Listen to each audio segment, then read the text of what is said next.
Kembali kami boleh ada di tempat ini, hati kami buka Bapa, dan percaya Tuhan berikan firman-Mu lewat hamba-Mu. Kami percaya bahwa firman yang tertabur tidak pernah kembali dengan sia-sia. Kami sadar hanya kebenaran-Mu lah yang bisa memerdekakan kami. Berbicara Bapa, tuntun kami, pimpin kami, biarlah Roh Kudus menolong kami untuk makin mengerti inti daripada firman yang Engkau sendiri berikan. Di dalam nama Yesus, kami ucap syukur. Amin. Shalom saudara, hari ini ada satu tema yang sebetulnya ini tema yang sangat-sangat penting. Kenapa sangat penting? Nanti saudara akan tahu. Ya, berita sentral daripada perjanjian baru adalah kingdom. Ya. Nah, saudara, kita tahu raja dan kerajaan.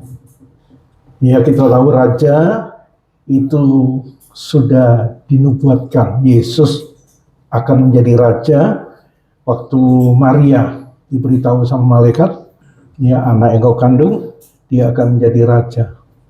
Kerajaannya tidak akan beralih. Ya, saya nggak akan bacakan semuanya, jadi itu di Lukas 1:30 sampai 33. Ya, jadi Maria dilawat oleh malaikat bahwa kamu akan mengandung. Maria katakan, bagaimana mungkin? Aku belum bersuami. Ya, tetapi malaikatnya katakan bahwa apa? Kamu akan mengandung dan anak itu akan menjadi raja. Jadi soal tentang raja kita sudah jelas. Yang kita akan lebih bahas adalah tentang kerajaan Allah.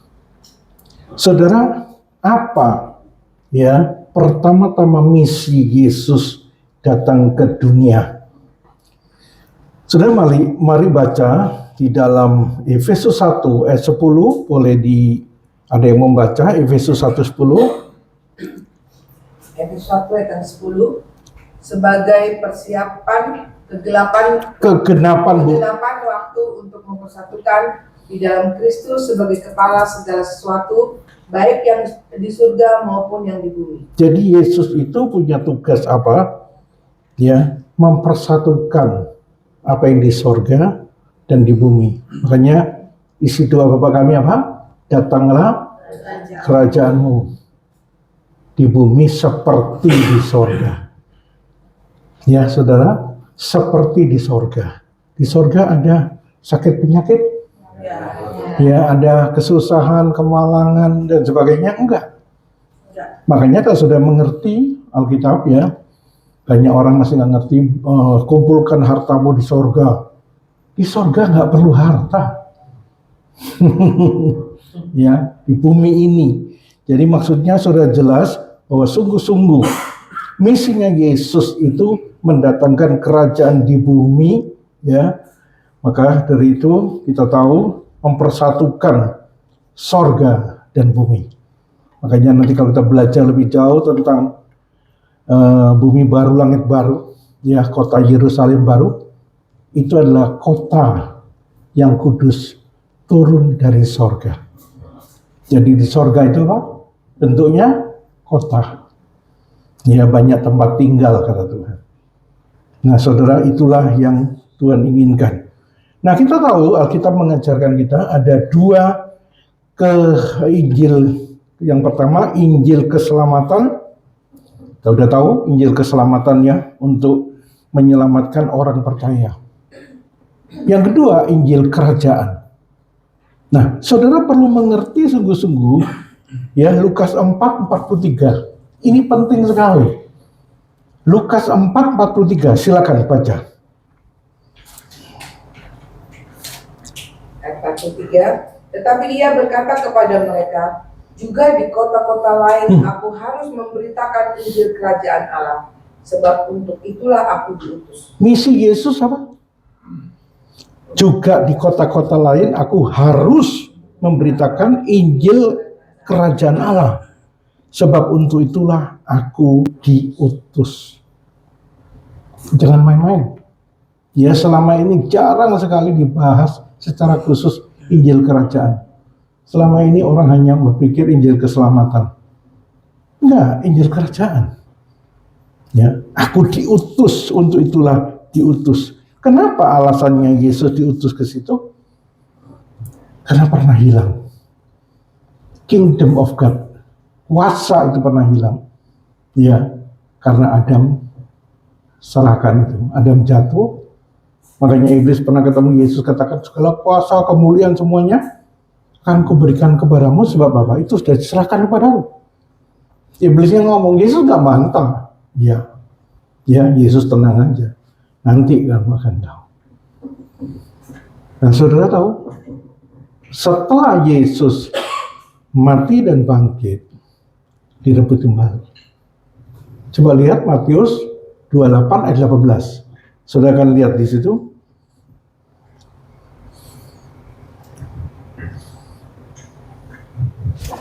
Ya, silakan. Ayat 18, Matius 28. Yesus mendekati mereka dan berkata, kepadaku telah diberikan segala kuasa di surga dan di bumi.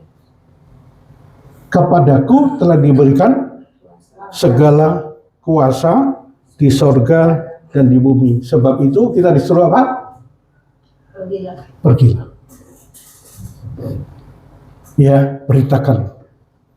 Ketahuilah aku menyertai engkau sampai pada akhir zaman. Nah, saudara jelas ya. Ini yang sangat penting, pesan ini. Kenapa saudaraku? Saya katakan sangat penting. Kolose 2:15. Saudara akan tahu. Kolose 2:15 dikatakan di situ, ia telah melucuti pemerintah-pemerintah dan penguasa-penguasa dan menjadikan mereka tontonan umum dalam kemenangannya atas mereka. Yang dilucuti itu siapa? Iblis. Dilucuti senjatanya, dilucuti sehingga mereka hanya jadi tontonan umum dalam kemenangannya atas mereka. Maka dari itu kalau kita mengerti setelah Yesus bangkit, ya, dan dia naik ke surga, kita disuruh apa? Lakukan. Bahkan yang lebih besar daripada itu. Ya, saudara. Tapi banyak orang nggak diberitakan ini, ya sudah pokoknya ke gereja cukup. Nah, kalau sudah mengerti ini wajib. Ya, Yesus saja diutus untuk itu. Nah, kalau sudah mengerti ini, iblis sekarang ini kehilangan otoritas. Dia hanya bisa apa? Dia bisa apa, saudaraku? Efesus 6:10-11. Efesus 6:10-11. Akhirnya, hendaklah kamu kuat di dalam Tuhan, di dalam kekuatan kuasanya, kenakan seluruh perlengkapan senjata Allah, supaya kamu dapat bertahan melawan apa? Cuma bisa nipu. Ya, nggak bisa nyerang kita. Supaya kamu dapat bertahan melawan tipu muslihat iblis. Makanya dia bisa cuman keliling-keliling. Apa? Kok nggak langsung? Kenapa kok keliling-keliling? Enggak, kok nggak langsung nabrak kita? Kenapa?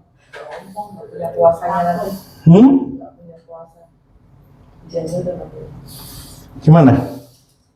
Kok bisa nipu? Cuman nipu. Kenapa, saudaraku? Tahu saudara kenapa? Kolose 3 ayat 3.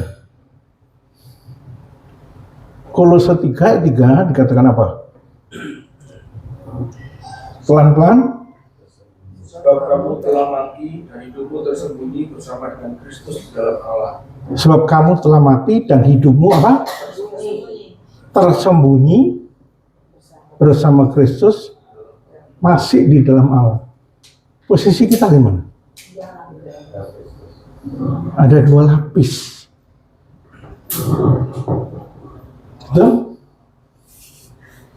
Allah, Kristus, baru kita. Untuk nembus kita, dia mesti apa? Lawan Kristus. sama Allah. Makanya Tuhan ngomong, jangan takut. Betul? Makanya dia cuma keliling-keliling, mengaum-ngaum. Singa atau seperti singa?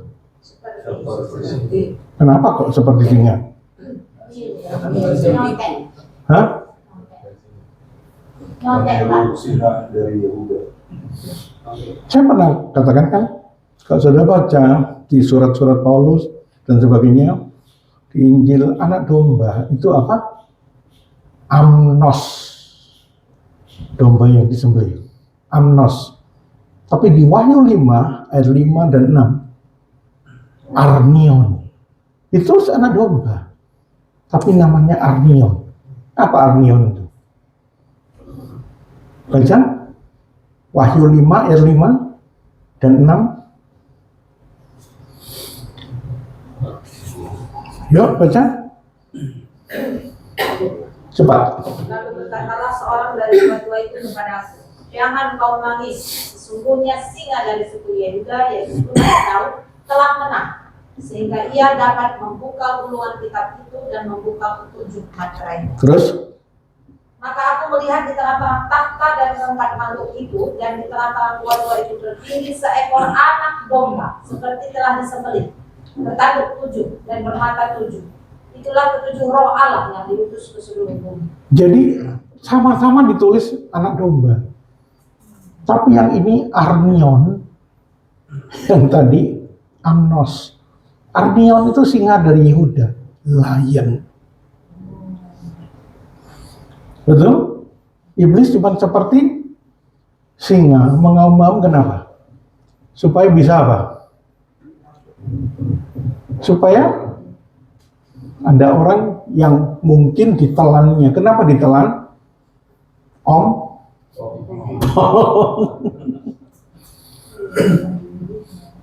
Betul? Ompong. Gak bisa. Nah, dia cuma bisa keliling aja. Kenapa keliling yang kedua kali?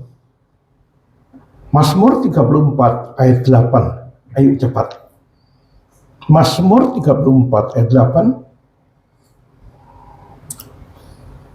Ya. Mazmur 34 ayat yang ke-8. Malaikat Tuhan berkemah di sekeliling orang-orang yang takut akan Dia, lalu meluputkan mereka. Jadi kenapa dia keliling? Ada pagar apa? Malaikat Tuhan berkemah di sekeliling. Ini pagarnya. Makanya kalau Tuhan ngomong jangan berbuat dosa, artinya apa? Jangan keluar dari pagar. Jelas kamu dikerjain. Yang rugi kita. Maka dari itu saudaraku, ya iblis cuma bisa menipu seperti itu. Nah, sebab itu apa itu yang dimaksud Injil kerajaan itu apa? Ini penting sekali. 1 Korintus 4 ayat 20. 1 Kor 4 20. Sebab kerajaan Allah bukan terdiri dari perkataan tetapi dari apa? Kuasa. Jadi kingdom of God itu kuasa.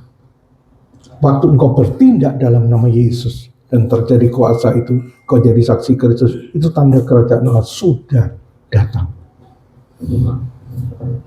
Makanya kita dikatakan apa? Engkau imamat yang rajani. Dulu, zaman dulu perjanjian lama, kalau raja nggak boleh melakukan imam, dikutuk itu. Sekarang kita dua, kita juga imam, kita juga raja. Imam yang melayani, raja ini perang. Artinya apa? Menaklukkan. Tapi kita nggak pernah diajari ini, nggak bertindak apa-apa. Ya Tuhan, kasihanilah aku orang nggak berdaya, orang yang lemah. Ya sudah. Tuhan sudah utus seperti itu. Jadi apa kingdom of God? Kuasa kerajaan yang dikembalikan untuk dimanifestasikan oleh Roh Kudus melalui orang percaya. Ya. Jadi kuasa kerajaan yang dikembalikan dan siap dimanifestasikan oleh Roh Kudus melalui kita. Kuasa itu di mana? Lukas 17, 20, 21. Lukas 17,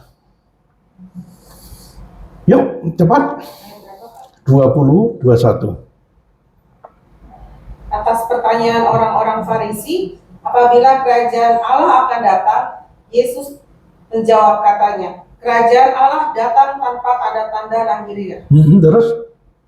Juga orang tidak dapat mengatakan, lihat, ia ada di sini atau ia ada di sana. Sebab sesungguhnya kerajaan Allah ada di antara kamu. Sayangnya diterjemahkan ada di antara kamu. Bahasa Inggrisnya within you. Within you. Saudara, di dalam kita. Makanya ke orang lain ketahui, ya Tuhan, ya Tuhan. Kita apa? Mari kita tundukkan kepala. Di sini, waktu Yesus melayani di dunia, orang yang mau minta disembuhkan Yesus harus mendatangi orang itu, atau orangnya yang datang sama Yesus. Sebab masih ada jarak. Betul? Tapi sekarang Yesus dalam kita. Makanya kita suruh perkatakan kepada gunung ini, beranjak, pergi. Udah di sini. Within you and me. Ya, hati-hati dalam perkataan kita. Makanya kita harus perkatakan apa? Yang baik-baik. Katakan otoritas. Tuhan tolong berkati aku, tolong sembuhkan. Enggak. Aku perkatakan berkat. Ya. Aku perkatakan kesembuhan buat kamu. Dalam nama Yesus. Di dalam kita. Makanya satu aliran-aliran lu buat tahun cari penglihatan. Itu di luar. Sudah di dalam kita. Nah, saudara kalau mengerti ini, saudaraku, ya, within you, maka dari itu kita diutus pergi, beritakan lain.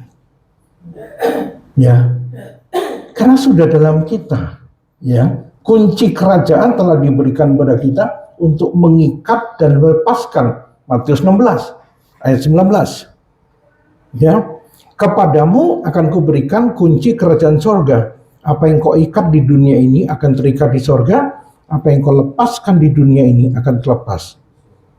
Ini Yesus belum mati dan bangkit. Makanya masih ada kata akan. Tapi sekarang sudah.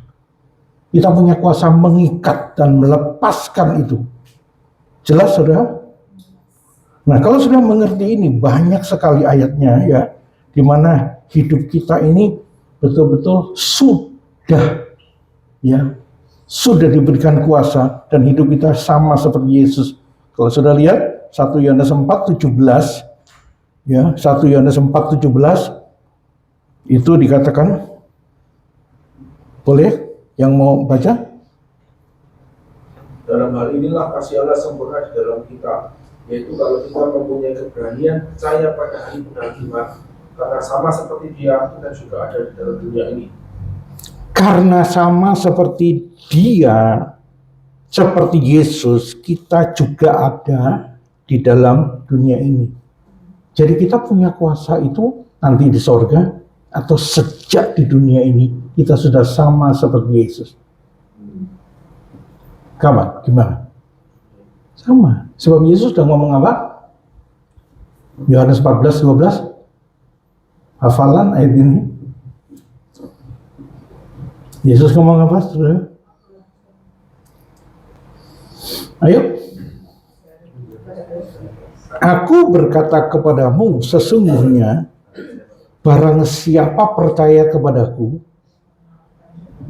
ia akan melakukan juga pekerjaan-pekerjaan yang aku lakukan, bahkan pekerjaan-pekerjaan yang lebih besar daripada itu. Sebab aku pergi pada Bapa. Aku recall, aku kembali kepada Bapa. Yang ngerjakan sekarang siapa? Kita. Yesus yang nyuruh. Dulu saya lihat kalau ada orang ngajar seperti itu, jangan maksa Tuhan. Kita yang dipaksa Tuhan. Jelas saudara. Nah kalau sudah mengerti ini, bukan alasan lagi. Terus kita mau terus, ya Tuhan tolong Tuhan. No. Ya, jangan takut. Di pasar dilihatin orang, wah gua dihipnotis. Oh yang dalam kamu lebih besar. Jelas saudaraku, ya. Markus 16, 17, 18, racun maut aja tidak membahayakan kamu. Nah bukan kita minum racun maut, tetapi sekalipun racun maut tidak akan membahayakan kamu. Saudara, saya cepat-cepat ya, waktu saya habis. Kolose 2, 9 dan 10 itu bahasa Inggrisnya gini, you are fullness and complete. Di dalam kita ini sudah fullness, penuh dan komplit. Mau dikomplitin apa lagi? Urapan sudah ada, kasih sudah ada, kuasa sudah ada, semuanya sudah ada. Tinggal jalannya, saudara. Kingdom of God itu harus ya dibagikan kemana? Matius 4:23, saya cuma baca ayatnya, ke rumah-rumah ibadat atau di gereja-gereja. Yang kedua, di kota-kota dan di desa-desa seluruh pelosok. Lukas 8 ayat 1. Kingdom of God harus diberitakan bahkan ke seluruh dunia. Matius 24 ayat 14. Nangkep nggak saudara? Ya, Yesus, Kisah Rasul 1 ayat 1 sampai 3. Ini penting. Bayangin Yesus waktu bangkit, Kisah Rasul 1 sampai 3. Gimana? Ada yang mau baca? Hai Theophilus, dalam bukuku yang pertama kutulis tentang agar segala sesuatu yang dikerjakan diajarkan Yesus sampai pada hari terangkat. Sebelum itu ia telah memberi perintahnya oleh Roh Kudus kepada rasul-rasul, kepada mereka yang ia menunjukkan dirinya setelah penderitaannya selesai, dan dengan banyak tanda ia membuktikan bahwa ia hidup.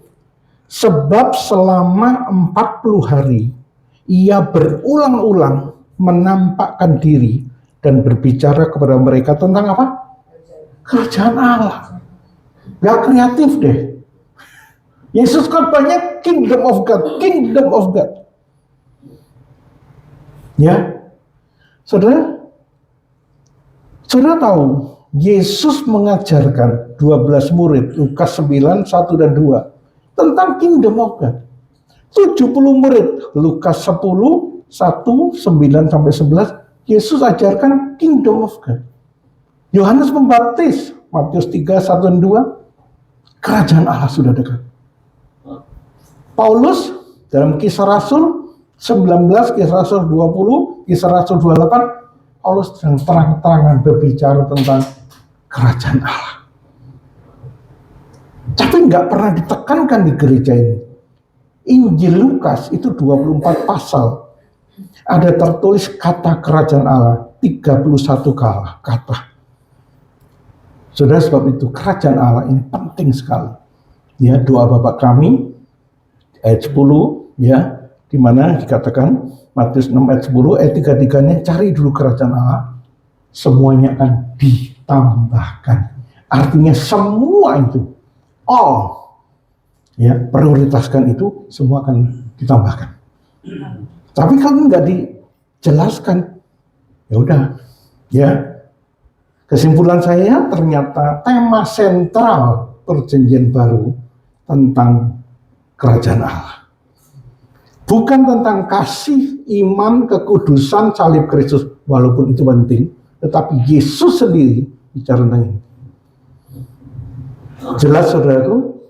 Maka dari itu utamakan pengajaran kerajaan Allah ini, ya, utamakan. Jangan sampai saudara mikirkan, wah yang lain-lain. Nah saudara, saya mau tunjukkan saudara, habis itu kita selesai ya. Apa pengajaran Yesus? Markus 1:15. Markus 1:15. Silakan baca Markus 1:15. 15 katanya, waktunya telah genap, kerajaan Allah sudah dekat. Bertobatlah dan percayalah kepada Injil. Kerajaan Allah, kedua bertobat, tiga percaya kepada Injil. Karena hanya percaya pada Injil, kita masuk pada kingdom of God. Apa? Pengajaran Yesus, kerajaan Allah, bertobat, percaya pada Injil. Sekarang pengajaran Paulus apa? Kisah 20 ayat 21 dan 25. Pengajarannya Paulus. Coba cocokkan sama Yesus. Kisah 20, 21. Kisah 20 ayat 21. Aku senantiasa bersaksi kepada orang-orang Yahudi dan orang-orang Yunani supaya mereka bertobat kepada Allah dan percaya kepada Tuhan kita Yesus Kristus. Jadi pertama bertobat, percaya kepada Yesus. Ayat 25-nya apa, Bu? Ayat 25. Dan sekarang aku tahu bahwa kamu tidak akan melihat mukaku lagi. Kamu sekalian yang telah kunjungi untuk memberitakan kerajaan Allah. Kerajaan Allah. Tiga itu. Paulus cuma ngomong apa? Bertobat, percaya pada Yesus Kristus, kerajaan Allah. Karena Yesus yang membawa kerajaan Allah. Saya mau ingatkan. Ya, hamba-hamba Tuhan, kita harus paham betul tentang kerajaan Allah ini. Lebih baik hamba-hamba Tuhan di pelosok-pelosok, di daerah, di desa-desa, kalau dia bicara tentang ini, daripada hamba Tuhan yang gede-gede namanya di kota, dia bicara bukan ini. Yesus katakanlah, beritakanlah apa yang aku ajarkan. Ya, maka dari itu kerajaan Allah harus dibahas lebih dalam dan dilakukan itu, pemberitaan Injil. Sebab itu sentral di perjanjian baru. Yesus jelaskan sebab itu. Baik, saudaraku, yuk kita tundukkan kepala, kami mengucap syukur untuk pengajaran ini. Biarlah ini ditanamkan dalam hati kamu, bahwa tema khusus sentral perjanjian baru itu bukan tentang kasih, iman, kekudusan, salib Kristus.